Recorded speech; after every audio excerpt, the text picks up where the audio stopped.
Next on the agenda is citizens' comments. If you'd like to address the commission, please fill out a card and give it to the clerk, and come on up when your name is called. First card tonight is Amy Ulrich, and she's representing Deborah Johnson and Teresa Van Campanel. Mayor Gerard, City Commissioners, I thank you for the opportunity to speak at this evening's meeting. My name is Amy Ulrich, and I'm a 20-year resident of Largo. I was also a volunteer at the SPCA Tampa Bay for more than 5 years and was actually just dismissed as a volunteer by the SPCA on Sunday, February 9th. The reason for my dismissal was basically I attended the Pinellas County Commission meeting on January 28th. So why am I here this evening? Because I made a promise to Santana. I made a promise that I would become her voice and would not let her death go unnoticed. I could stand here this evening and share with you photographs of dead roaches covering the floor of the food storage room at the SPCA Tampa Bay for 6 Saturdays in a row in October of this year. This is in direct conflict with the guidelines for standards of care as published by the Association of Shelter Veterinarians in 2010, but that's not why I'm here.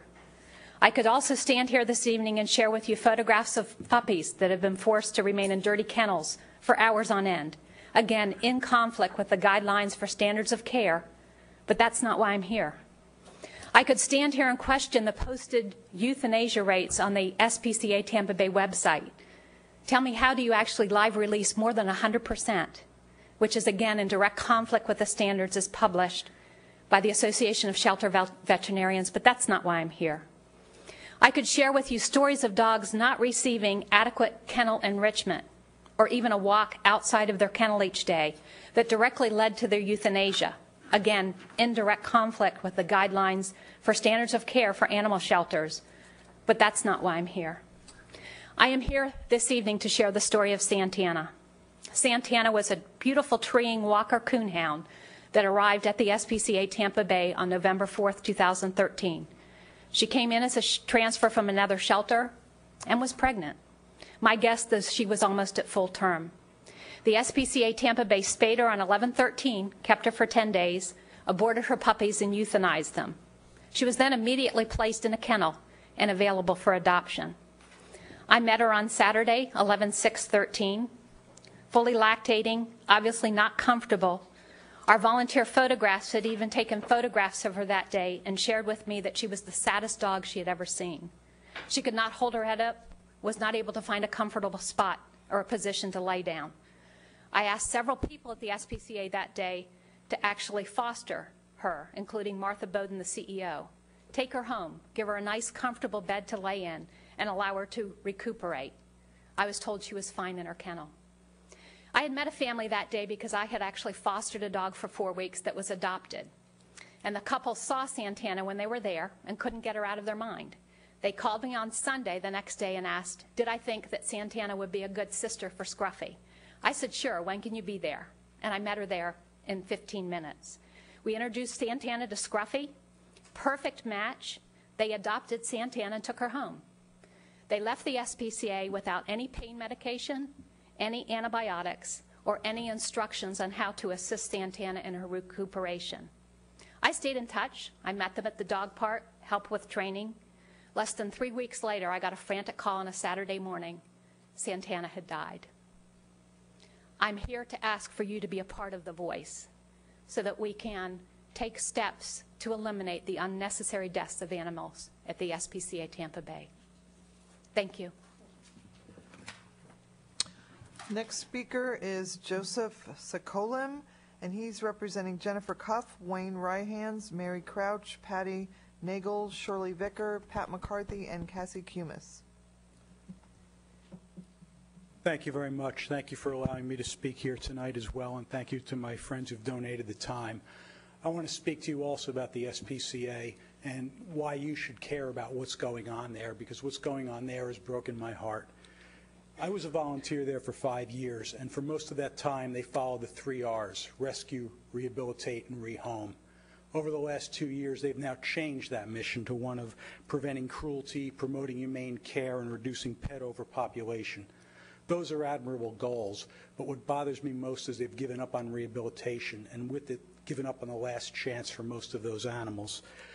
They've changed the admission policy within the last 2 years under this new regime to one of by appointment only. On the surface, that makes sense. I think people should think twice about surrendering an animal. But the real reason for this became apparent that they wanted to weed out certain breeds. We quickly noticed a huge intake in the number of small dogs and puppies and family dogs, and a decline in the number of power breeds such as pit bulls, Rottweilers, Mastiffs, even though the local dog population had not changed. Now, in the space of 2 years, the SPCA had gone from an open admission shelter that served the entire community to one that was a small dog boutique. One of my fellow volunteers suggested they should call it the Society for Puppies and Couture Animals. Well, now, why should you care? Well, because as late as 2010, the SPCA took in 15,000 animals a year. 2012, that number was down to just over 10,000. Last year, it was 9,038. This puts a strain on county resources because these dogs go somewhere. Pinellas County Animal Services in the last year alone has seen the number of canine admissions more than double to over 1,100. And no doubt other rescue groups are bearing the burden. That's not good for the community, the citizens, or the animals when the animals are not being cared for. The most upsetting thing they did, though, of all of it, was disbanding their family dog trainer program. Now, this was a group of volunteers that had undergone a comprehensive 60-hour training course that was taught by the behavior manager, Donna Bainter, and had been designed by Brian Kilcommons, who was a respected author. This course taught people to identify behaviors in breeds, correct different breeds, correct dogs' behaviors so that they would become more adoptable, and learn about different breeds and their characteristics so you could tell a potential adopter what breed was right for their home, their lifestyle, and what breed was not right, because no one wanted the animal to be adopted and then returned. And it was apparent they didn't want the family dog trainers around because they were good at providing rehabilitation. They were good at helping these dogs become canine good citizens, which made them more likely to be adopted. Now, if this were to be done, say, at a school where you identified students and said, we just think a bunch of you are not even worth our time, that would be outrageous. Heads would roll, and rightfully so. And maybe you wonder why. Why would you want to say no to volunteers who were offering to give you help? These were the people that were most dedicated. For an example of how good this program was, many of the people who were family dog trainers went on into private training on their own with the skills they learned. But they did that in addition to the volunteer time, not instead of. They'd not taken advantage of the SPCA resources. They were still given their time. The second thing that has gone on is the mistreatment of animals. Amy was very eloquent talking about Santana, but that's part of a very broad pattern. I've thought in the last couple of months, from what I've heard since I've left the shelter, they should call it the Society for the Perpetuation of Cruelty to Animals. According to Pinellas County's Code of Ordinances, Section 1448, all animals not voluntarily surrendered by an owner must be logged in and kept for 4 or 7 days. Those voluntarily surrendered can be disposed of immediately. But are these records kept? We would ask where these records were. What happened to such and such a dog? And we were told it was none of our business. Are they keeping these records? Because if they're not, they're in violation of law. And then other thing we were often talked about was, well, the average length of stay hasn't really changed much, and our live release rate is X. But you can very easily lie with statistics. If I were to give the 9 of you homes with an aggregate value of $9 million, I would be telling you, you each have a home that's an average value of $1 million. That sounds great, doesn't it? But if I were to say, Commissioner Holmes, I really like your suit, I'm going to give you a $9 million home, the rest of you can have a cardboard box. Would you really think I was telling you the truth, that you were in $1 million homes? No. And we wondered why these numbers were not being presented, because here were some of the things that we witnessed. Easily adoptable family breeds. Puppies were quickly moved through the evaluation process, while breeds that couldn't command high adoption fees or might be hard to place were languishing in their kennels for days or weeks on end.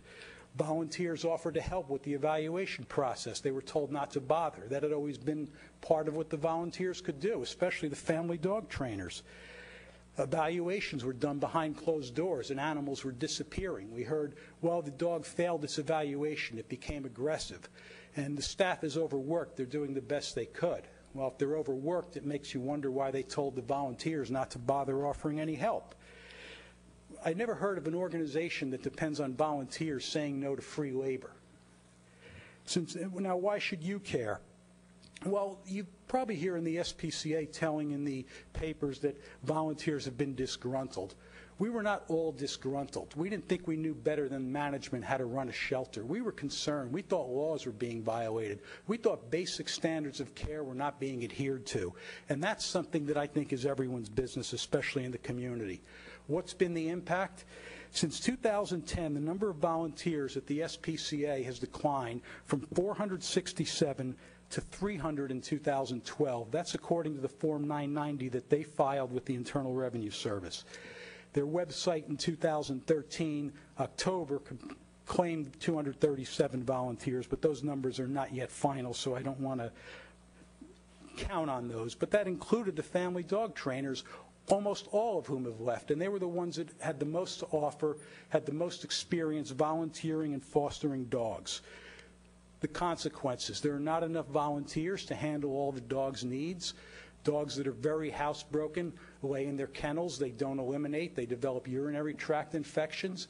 And others then fail their evaluations. They become aggressive because they don't have enough exercise or socialization. The last thing you should concern yourself with is resource allocation. According to the SPCA's fundraising literature, between 1996 and 2013, the City of Largo has been one of their benefactors, giving in the range of $25,000 to $49,999 in the aggregate. Well, you should know how that money is being spent. Your SPCA has gone from an organization that's so worried about fundraising, and listen, I don't want to tell you fundraising is not important, but they're neglecting the needs of the animals. Under this new regime, from 2010 to 2012, fundraising revenues have gone up by 11% to over $4 million. Over the same period, expenses have gone up by only 6% to $3.3. That sounds good on the surface, but when you look deeper, you find that the share of expenses going to manager salaries has gone from 5.3% to over 8%. That spent on animal care has gone from 12.2% to 8.5%. Again, this is from the Form 990 filed with the IRS. 2013 has not yet been filed.